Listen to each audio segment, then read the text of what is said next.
Doctor BR Ambedkar ఒకరోజు London school of economics లైబ్రరీలో చదువుతూ ఉంటారు. ఈ చదువుతూ ఉన్నప్పుడు లాలా లజపత్ రాయ్, లాల్ బాల్ పాల్లో ఒక లయన్ ఆఫ్ పంజాబ్గా చెప్పుకునే లాలా లజపత్ రాయ్ గారు ఆ లైబ్రరీకి వెళ్తారు. అక్కడ ఆయన ఒక విచిత్రంగా ఒక విద్యార్థిని చూస్తారన్నమాట. ఆ విద్యార్థి ఎవరో కాదు, డాక్టర్ బిఆర్ అంబేద్కర్. ఏ విచిత్రం చూస్తారంటే ఆ లైబ్రరీకి మొట్టమొదటిగా వచ్చే వ్యక్తి డాక్టర్ బిఆర్ అంబేద్కర్, లాస్ట్ వెళ్ళే వ్యక్తి డాక్టర్ బిఆర్ అంబేద్కర్. పుస్తకమే పుస్తకం.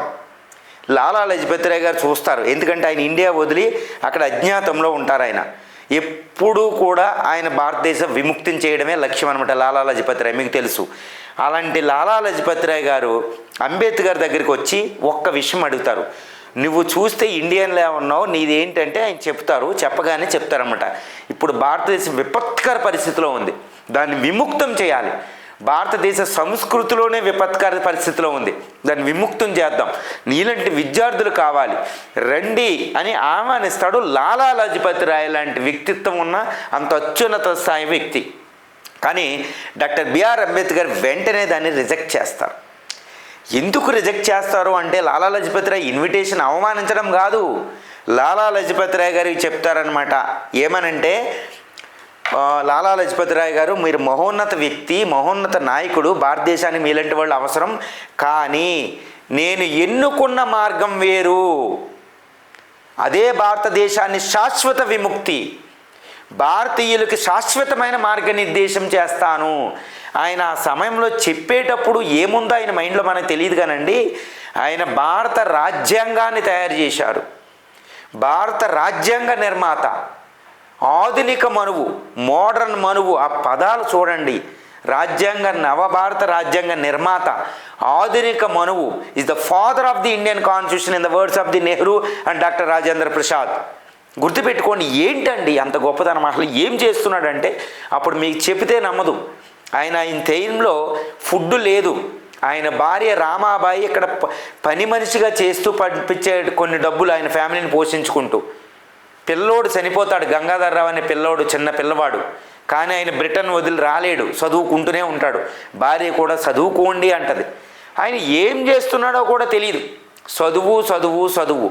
కానీ ప్రకృతి ఆయనతో పని చేపిస్తుంది భరతమాత. అదేంటో తెలుసా, భారత రాజ్యాంగాన్ని తయారు చేసే ఒకరిని తయారు చేస్తుంది శిల్పంలా.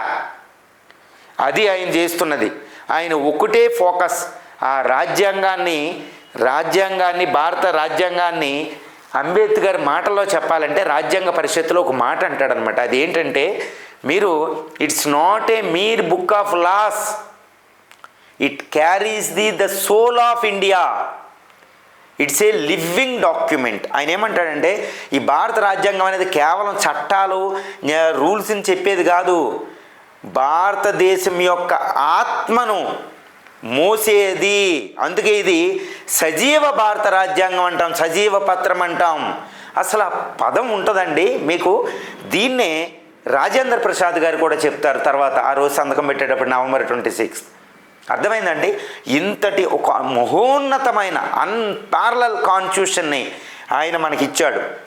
ఈరోజు రాజ్యాంగం ఎంత బాగా తయారు చేశారనేది ఇంపార్టెంట్ కాదు, అంబేద్కర్ తయారు చేసిన రాజ్యాంగాన్ని భారతీయులు ఫాలో అవుతున్నారు. గుర్తుపెట్టుకోండి, this is what the Indian constitution. No constitution stand before India. ప్రపంచంలో ఏ దేశ రాజ్యాంగాలు కూడా భారతదేశం ముందు పనిచేయవు. ఎందుకంటే భారతదేశం అనేది మీకు తెలిసిన ఆంథ్రోపోలాజికల్ మ్యూజియం. నేను చెప్పాలంటే చాలా టైం పట్టేస్తుంది. ఇట్స్ ఎ బియాండ్ అనమాట, ఇట్స్ ఎ కాన్సెప్ట్, ఒక భావజాలం ఉంటుంది. ద కాన్సెప్ట్, ఆ భావజాలాన్ని రంగరించారు. ఒకే వేల సంవత్సరాల భారత సంస్కృతిని అంతటినీ దాంట్లోనికి ఇన్సర్ట్ చేశాడు సక్సెస్ఫుల్గా. మనం మళ్ళా 1500 సంవత్సరాలు మనం పరిపాలించుకోకపోయినా రాజ్యాంగం ద్వారా అంతా కంటిన్యూటీ అయిపోతుంది. ఇప్పుడు పూలదండలో మనకి ఏంటండి భయం? భారత రాజ్యాంగాన్ని క్రిటిసైజ్ చేసే వాళ్ళకి నేను ఒకటే చెప్తున్నా, భారత ప్రజాస్వామ్యాన్ని క్రిటిసైజ్ చేసే వాళ్ళకి నేను ఒకటే చెప్తున్నా, ఏంటంటే మీరు ఒక రోజు నైట్ కాబూల్లో కానీ డెమాస్కస్లో కానీ పడుకోండి వెళ్ళి, మీకు భారతదేశంలో శాంతి అంటే ఏంటో తెలుస్తుంది, భారతదేశంలో ఒక ప్రజాస్వామ్య విలువలు తెలుస్తాయి, మీకు ప్రాథమిక హక్కులు తెలుస్తాయి, ప్రాథమిక విధులు తెలుస్తాయి. మనం విధులు పాటించాలి. ఇక్కడ నేను చెప్పేది ఒకటే, మహోన్నత భారతదేశంలో ప్రజాసేవకుడిగా మారడానికి కావాల్సింది ఉత్కృష్ట రాజ్యాంగ వ్యవస్థ యందు అపార విశ్వాసాన్ని కలిగి ఉండాలి.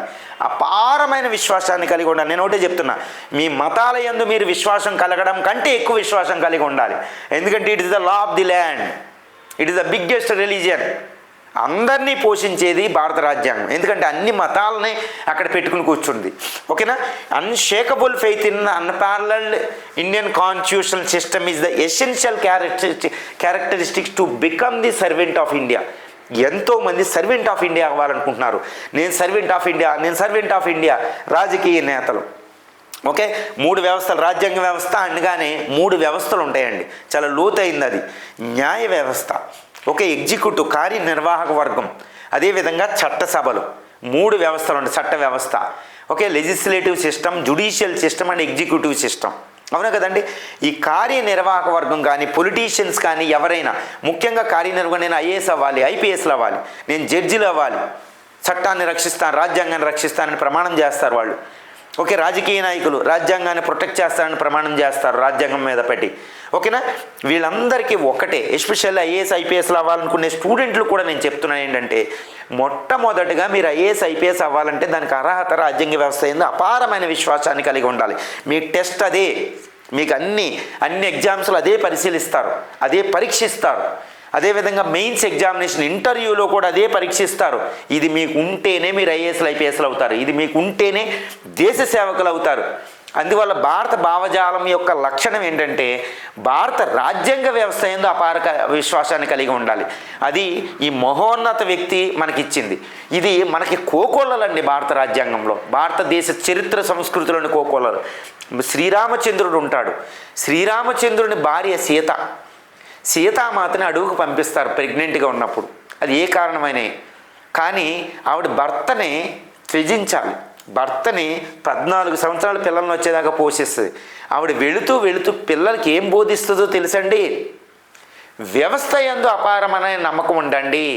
మీ తండ్రి ఎలాంటి వాడు అనేది కాదు, తండ్రి భక్తిని కలిగి ఉండండి, తండ్రి యందు గౌరవం కలిగి ఉండండి. ఆయన మాట జవదాటవద్దు. దశరథుడు మాటని రాముడు జవదాటన విధంగా అది ధర్మం. రాముడు అంటే ధర్మం, ధర్మో విగ్రహవాన్ రామ. ఆయన శత్రువులు కూడా కీర్తిస్తారు.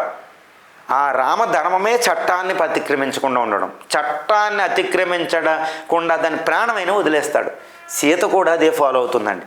ఇది మన భారతదేశ సంస్కృతి అంటూ ఉంటుంది. సో ఎవరైతే రాజ్యాంగ వ్యవస్థ యందు నమ్మకాన్ని కలిగి ఉండండి. ఓకే, రాజ్యాంగ వ్యవస్థని త్యజించకండి, చట్టాన్ని చేతిలో తీసుకోకండి. రాజ్యాంగ విశ్వాసం యందు నమ్మకం లేకపోతే మనం భారతీయులమే కాదు. ఓకేనండి? అందువల్ల ఈ మహోన్నత వ్యక్తికి మనం ఏదైనా మనం ట్రిబ్యూట్ చేయాలంటే కలిగి ఉండండి. జై భీమ్ మూవీయే మీకు ఆదర్శం.